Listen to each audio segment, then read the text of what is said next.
The scariest moment in a marriage is not when your wife cries. It's not when she argues. It's not when she slams a door. The scariest moment is when she looks at you with calm eyes and says, "It's okay." And you can feel that she doesn't mean peace. She means goodbye. Michael didn't notice he was losing Sarah at first. That was the problem. They had been married for 9 years, 2 kids, a house in a quiet neighborhood outside Nashville, bills, school pickups, grocery runs, family dinners, laundry, birthday parties, Sunday mornings, tired evenings. From the outside, they looked normal, and maybe that was the most dangerous part. Because some relationships don't die in one dramatic explosion. They die quietly, inside the routine. Sarah used to talk a lot, not in an annoying way, in a hopeful way.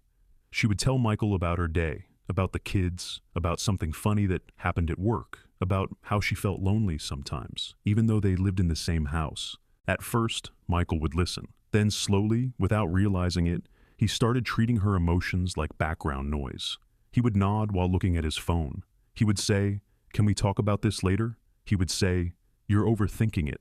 He would say, "Everything is fine." And every time he said that, Sarah felt something small close inside her. Because when a woman says, "I don't feel close to you anymore," she is not asking for a debate. She is giving you a warning. But Michael didn't hear a warning. He heard criticism. Stage 1, the warning. That was stage 1. She talked. She said, "I miss us." He said, "We're just busy." She said, "You don't look at me anymore." He said, "That's not true." She said, "I feel like I'm doing this marriage alone." He said, "I go to work every day. What else do you want?"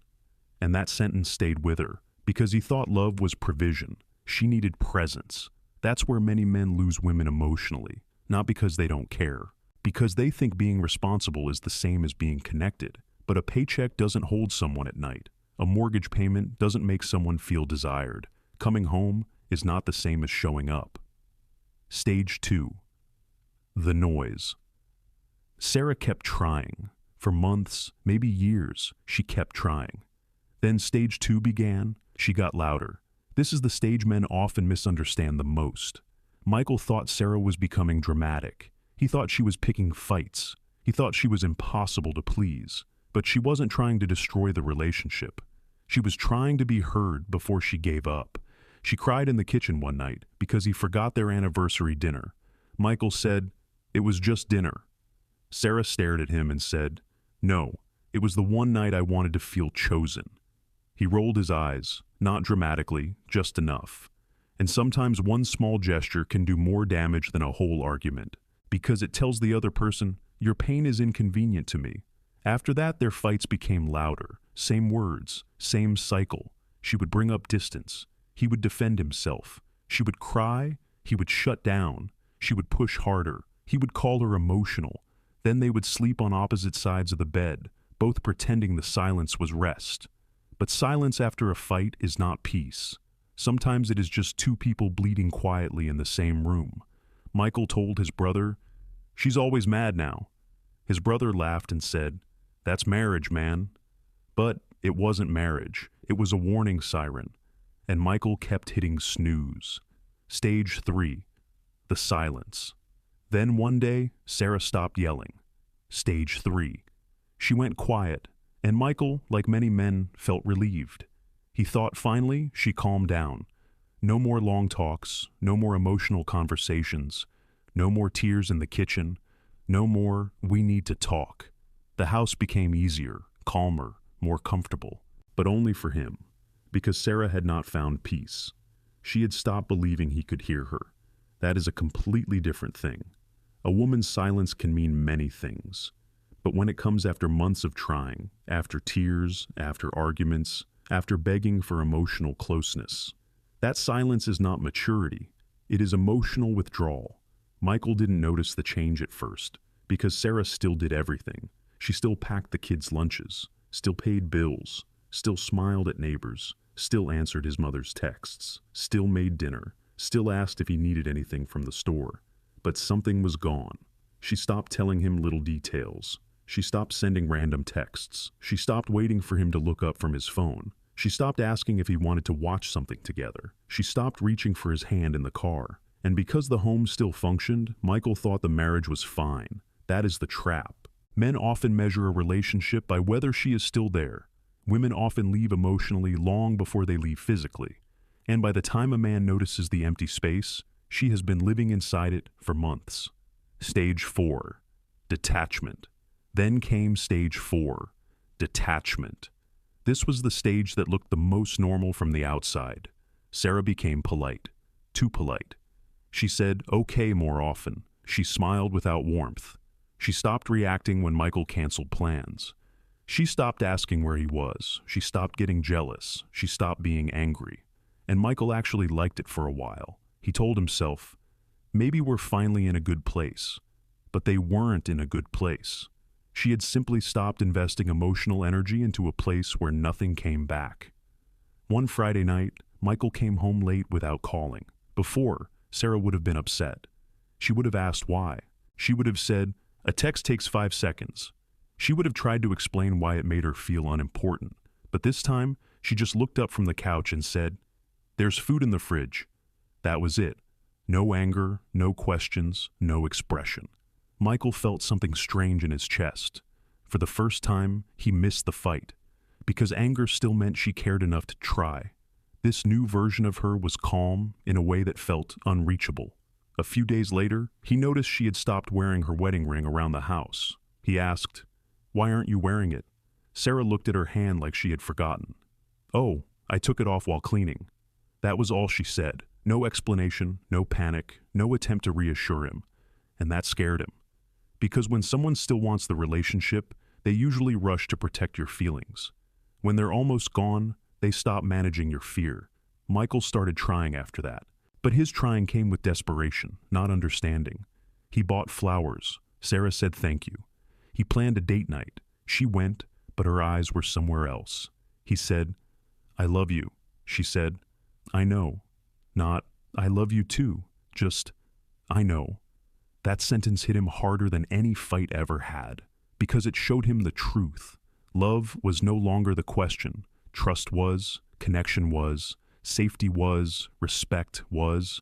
You can love someone and still be tired of being hurt by them. You can love someone and still be done. That's the part people don't understand. Leaving doesn't always happen because love disappears.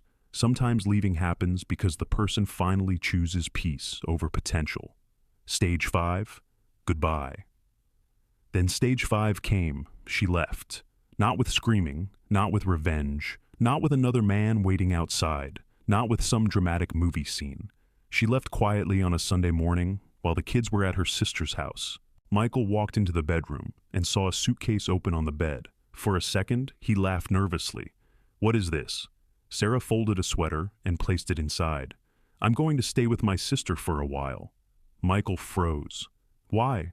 She looked at him and her face was calm. That calm destroyed him. Because I can't keep disappearing in my own marriage. Suddenly, Michael became everything she had needed him to be years ago. He became emotional, present, panicked, awake. He said, wait, let's talk. Sarah looked at him sadly. I tried to talk, he said. I'll change, she said. I needed you to hear me before losing me became real. That sentence stayed in the room because it was the truth. Michael wasn't a monster. That almost made it worse. He was not abusive. He was not cheating. He was not cruel every day. He was simply absent enough, long enough, that the woman beside him stopped reaching. And absence, repeated over time, becomes a kind of betrayal. He sat on the edge of the bed while she zipped the suitcase. I thought we were okay, he whispered. Sarah looked at him. No, you were okay. I was adapting. That was the moment he finally understood. Her silence had not been peace. It had been preparation. Her calm had not been forgiveness. It had been distance. Her smile had not been happiness. It had been survival. And her leaving was not sudden. It only felt sudden to the person who ignored every warning before it. Michael asked, Is there someone else? Sarah shook her head. No. That's the sad part. I'm not leaving for someone else. I'm leaving because I finally realized being alone might hurt less than feeling alone next to you. That sentence broke him, because there is a loneliness worse than being single. It is lying beside someone who has access to your body, your schedule, your home, your family, but not your heart. Sarah didn't hate him. That was obvious. She cried when she walked out, but she still walked out. Because tears don't always mean doubt. Sometimes they mean grief. Grief for the version of the marriage she waited for. Grief for the man she hoped he would become. Grief for all the times she explained her pain and was treated like a problem. Вывод – настоящая противоположность любви. 6 months later, Michael was different, not perfect, different. He went to counseling. He became more present with the kids. He stopped dismissing emotions just because they made him uncomfortable. He stopped calling silence peace. But the hardest lesson came too late. He learned that when a woman is still talking, there is still hope. When she is crying, there is still something alive. When she is angry, she is still emotionally connected enough to fight. But when she stops trying to make you understand, that is when you should be terrified. Because the opposite of love is not hate. Hate is still attached. Anger is still attached. Pain is still attached. The real opposite of love is indifference. It is the moment someone no longer needs you to understand, no longer needs you to apologize, no longer needs you to change. They simply remove their heart from the place where it kept getting hurt. And by the time they walk out the door, they are not deciding to leave. They are finishing a decision they made quietly a long time ago. So, if she is still talking to you, listen. If she is still emotional, don't mock it. If she is still asking for your attention, don't treat it like pressure, because one day she may stop asking, and at first it will feel peaceful. Then it will feel empty. And then you will realize the silence you enjoyed was the sound of her leaving. So, here's the question. What stage is your relationship in right now? Talking, fighting, silence, detachment, or goodbye?